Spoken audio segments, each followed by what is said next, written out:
As the sun gently rises over the vast wetlands of Yancheng, a world awakens in silence. This sanctuary is more than just a haven for birds. It's a place where nature's delicate balance thrives, untouched by the rush of time.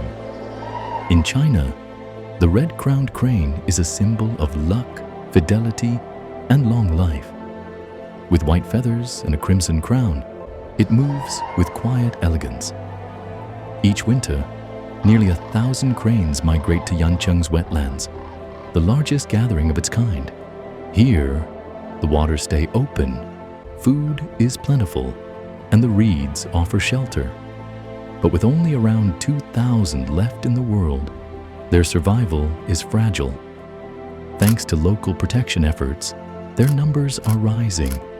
In this peaceful sanctuary, the crane continues to thrive, a timeless symbol soaring free